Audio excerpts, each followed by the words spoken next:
শরবত। শরবত আনছো? হ্যাঁ।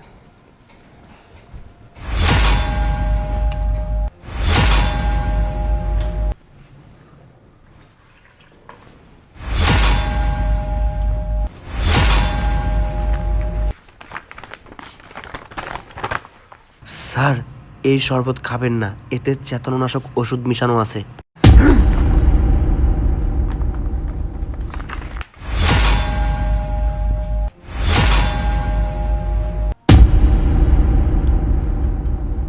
কি তোমার শরবত খাওয়া শেষ? হ্যাঁ, আমার শরবত খাওয়া শেষ হয়ে গেছে। অফিসে যাবা না? হ্যাঁ, আমি অফিসে যাবো। এই যে এক্ষুনি। এই যে তুমি আমার ব্যাগটা একটু এনে দাও তো। ব্যাগ? না আচ্ছা, আমি ব্যাগই আনতে যাচ্ছি। ও আমার মাথার ভিতরে কেমন যেন হচ্ছে। ও কি হচ্ছে? আমার মাথার ভিতরে কেমন যেন হচ্ছে। কেমন হচ্ছে মাথা? ও আরে ওরে, আমার মাথার ভিতরে কেমন হচ্ছে। মাথা যন্ত্রণা করছে? অফিসে যাবা না? আমার মাথা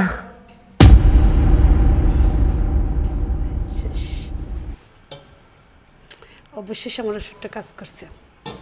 এখন ওই কাজগুলো শেষ করতে পারলে আমার কাজ খতম। এই তামিম, এই এসো। আমার কাজ শেষ। চান্দু, এতদিন আমারে অনেক জ্বালাইছো, এখন তো মইরা গেছো গা। এখন এই বাড়ির সব কিছু আমার, এখন আমি রাজত্ব করব। আরে ওসব কথা রাখো তো, আর অনেক কাজ বাকি আছে, চলো কাজগুলো শেষ করি। আরে থামো, এত তাড়া কিসের? আমাকে একটু দেখতে দাও সত্যি ও মরেছে কিনা।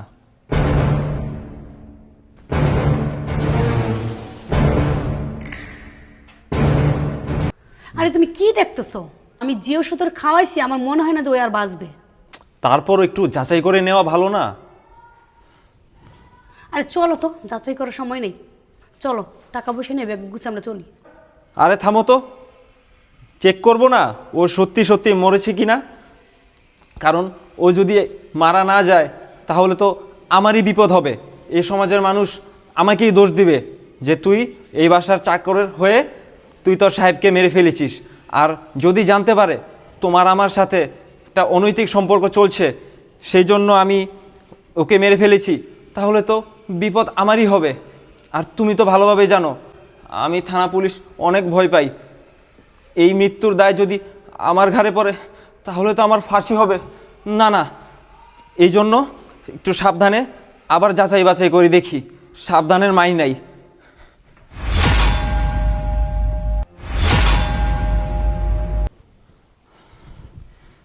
মারা গিয়েছে, নিশ্চিন্ত। আরে তুমি থামো তো, তুমি এত টেনশন নিতেছো কেন? আমি নিশ্চিত ওই মারা গেছে। আমি ওর এমন মেডিসিন খাওয়াইছি ওই উঠতেই পারবে না। আর শোনো, বেশি কথা না বলে চলো, তুমি আর আমি কথা পার্সোনাল সময় কাটাই। হ্যাঁ হ্যাঁ চলো। একটা কথা, আচ্ছা সত্যিই কি তুমি আমাকে ভালোবাসো? আচ্ছা তামিম, তুমি এগুলো কি বলতেছো? আমি তোমাকে ভালোবাসি না? তোমার মাথা কি নষ্ট হয়ে গেছে? তোমাকে যদি আমি ভালোই না বাসতাম, তোমার জন্য আমার ফেরেশতার মতো হাজবেন্ড আমি মেরে ফেলেছি, শুধু তোমার জন্য, তোমার ভালোবাসার জন্য। আর তুমি কি বললা আমি তোমাকে ভালোবাসি না? এতদিন তুমি আমাকে এটা বুঝলা? হ্যাঁ ঠিক আছে, চলো। চলো। আচ্ছা থামো, শোনো, আমাদের তো মেন কাজটাই করা হয় নাই। মেইন কাজ করা হয়নি মানে? মেইন কাজ আবার কোনটা? আরে তুমি কি বোকা? তুমি কিছু বুঝো না? আমাদের যে এই বাড়ি গাড়ি ওই কারখানা এগুলো সব লিখে নিতে হবে না? হ্যাঁ সত্যিই তো। সব কিছু লিখে নিয়ে আমরা যে এক জায়গায় যাবো, ওই জায়গায় আমরা কাজ করে খাবো। হ্যাঁ তুমি ঠিক বলেছো, তোমার চিকুন মাথায় তো দারুণ বুদ্ধি। আচ্ছা শোনো, আমি তো সব কিছু ওকে করে নিয়েছি, বুঝছো? এই দেখো আমি শুধু একটা টিপ সই নিব, ঠিক আছে? এই সব কিছু আমি করে নিয়ে আসছি। বাহ, তুমি তো দারুণ কাজ করেছো। এখন তাহলে সিগনেচারটা নেওয়া বাকি। হ্যাঁ। আচ্ছা স্যার, আপনি একটু সিগনেচার করে দেন। আরে তুমি কি বলো এসব? তুমি কি, তোমার কি মাথা গেছে? সারে সিগনেচার করবে মানে? ওই তো মারা গেছে। আরে স্যারই সিগনেচার করবে। আরে তুই কি মনে করছিস? তুই কি মনে করছিস আমি মারা গেছি? তুই কি মনে করছিস আমি মারা গেছি? না, আমি মারা যাইনি। তুই কি করস? তুই কি করলি? তুই আমারে মেরে ফেলার প্ল্যান করিস? কত বড় সাহস তোর! এই তোর কোন জিনিসের অভাব দিয়েছি আমি, কোন জিনিসের কমতি দিয়েছি আমি, আর তুই আমার স্ত্রী হয়ে তুই আজকে আমার গলায় ছুরি বাঁধাই দিলি? এই আমি তো তোর অন্ধবিশ্বাস করতাম, আর তুই আমার সর্বদা বিষতে তুই আমাকে মেরে ফেলার প্ল্যান করিস। ছি, আমি কখনো আশা করি নাই যে আমার প্রিয় মানুষটা আমারে মেরে ফেলার, আমারে অর্থ সম্পদ টাকা পয়সা বাড়ি এবং গাড়ি তার নিজের নামে নিয়ে সে বাড়ির কাজের ছেলের সাথে পালাই চলে যাবে। ছি, এই তুই কি আমার কাছে কি সুখে নাই? তুই কি আমার কাছে কি ভালো নাই? এই কথা বল, তুই কি আমার কাছে ভালো নাই? তোর কি আমি ভালো রাখি নাই? তুই আমাকে বলতে পারতি, তুই আমাকে বলতে পারতি যে তোমাকে আমার ভালো লাগে না, আমি তোমার সাথে সংসার করতে চাই না, আমি তোকে স্বেচ্ছায় ছেড়ে দিতাম, কিন্তু তুই সেটা না করে তুই আমাকে মেরে ফেলতে চাইছিস। এই তুই যে কাজের ছেলের সাথে যে প্ল্যানটা করছিস না, পুরো প্ল্যানটাই ছিল আমার। তুই কি মনে করছিস কাজের ছেলে তোকে ভালোবাসে? না, কাজের ছেলে আমাকে এর আগে অনেকবার বলছে, কিন্তু আমি বিশ্বাস করি নাই। আমি বিশ্বাস না করাই আজকে আমি এই পুরো প্ল্যানটাই আমি সাজাইছি তোকে ধরবো বিলে। আসলে আমি যেটা মনে মনে ভাবছিলাম আসলে সেটাই হলো। এই তুই কাজের ছেলেকে নিয়ে চলে যেতে চাইছিলিস, কাজের ছেলেকে নিয়ে সুখে সংসার করতে চাইছিলিস। কি মনে করছস? তুই কি মনে করছস তোদের আমি ধরতে পারবো না? তোকে আমি সবই ধরতে পারতাম। আর হ্যাঁ, তোর মতো মিস্ত্রিকে নিয়ে না আমি আর কখনো আমার এই ফ্ল্যাটে রাখবো না, আমার এই বাড়িতে রাখবো না। তোর এই মুখখানা না আমি আর একবার 1 সেকেন্ডের জন্য দেখবো না। এই তুই কি ভুলে গেছিস? অতীতের কথা কি ভুলে গেছিস? তুই কোথায় ছিলি? গ্রামের এক মেয়ে ছিলি তুই। গ্রাম থেকে তুলে এনে শহরে আনছি, শহরে সুন্দর পরিবেশ দিয়েছি, সুন্দর খাবার খাওয়াই তোকে, আর তোর বাবা মাকেও আমি দেখি। আর তুই এই সুযোগটাই তুই আমার কাছ থেকে নিছিস। আমি কি অন্যায় করেছি? আমি কি তোকে অন্যায় করেছি এই শহরে এনে সুন্দর পরিবেশ দিয়ে? বল, আমি কি অন্যায় করেছি? আমি অন্যায় করি নাই, এখন বুঝতেছি। হ্যাঁ, আমি অন্যায় করেছি, তোর মতো একটা মেয়েকে গ্রাম থেকে তুলে আনে সুন্দর পরিবেশটা তোকে দিয়েছি, এটা আমি অন্যায় করেছি। তোর মতো বউ আমার লাগবে না। প্লিজ, আমার ভুল হয়ে গেছে, তুমি আমার মাফ করে দাও। তোর কোনো মাফ হবে না, সৎ।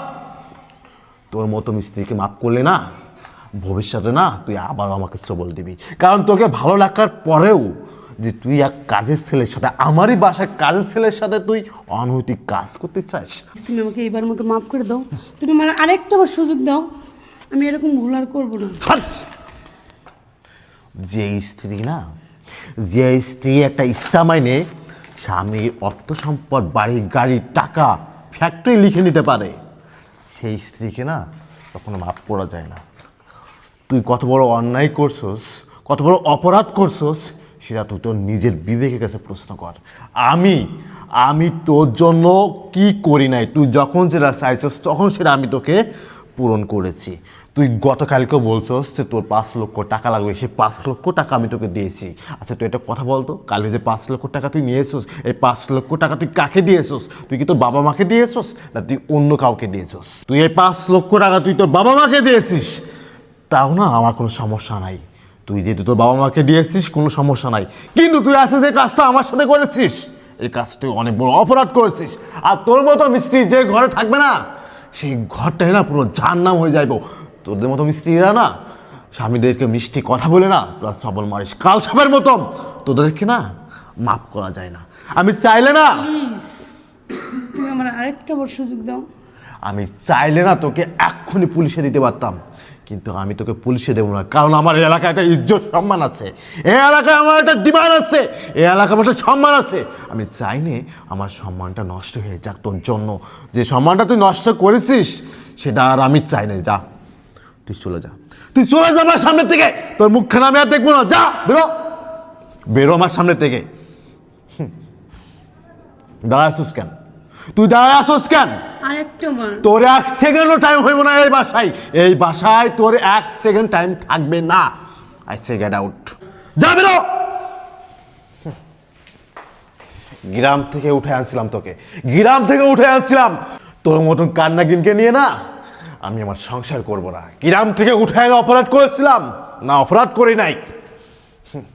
তো ডিভোর্স তুই কালকেই পেয়ে যাবি। তামিম, জি স্যার। ধন্যবাদ ভাই তোমাকে। আসলে তুমি এতদিন আমার বাসার কাজের ছেলে হিসেবে ছিলে, তুমি আজকের থেকে তুমি এই বাসার কাজের ছেলে না, তুমি আজকের থেকে তুমি আমার ভাই। আমি কখনো আশা করি নাই এই কাল নাগিন আমার সাথে এই ধরনের কাজ করবে। তুমি আমাকে অনেকবার বলেছিলে, স্যার ম্যাডাম একটা প্ল্যান করতেছে, আপনি একটু নজর রাখেন। আমি কখনো বিশ্বাস করিনি তোমার কথা। আমি কখনো ভাবতে পারি নাই যে আমার এই প্রিয় মানুষটা টাকার লোভে, বাড়ি গাড়ি অর্থ সম্পদের লোভে তারই স্বামীকে এভাবে মেরে ফেলার প্ল্যান করবে। এটা আমি কখনো আশা করি নাই। ঠিক বলেছেন স্যার। আমি তাকে কত বেশি ভালোবাসতাম। আমি আমার বাবা মাকে এই ফ্ল্যাটে আনি নাই শুধুমাত্র তার জন্য। আর সে মানুষটা আজকে আমাকে এই দিনটা দেখাইলো। আমি কখনো ভাবতে পারি নাই এই দিনটা আজকে আমার দেখতে হবে। স্যার নিজেকে শক্ত করেন, এভাবে ভেঙে পড়বেন না। আর আল্লাহর কাছে লাখ লাখ শুকরিয়া, বড় কোনো রকম ক্ষতির হাত থেকে আল্লাহ আপনাকে বাঁচাইছে। যা হয় ভালোই হয়।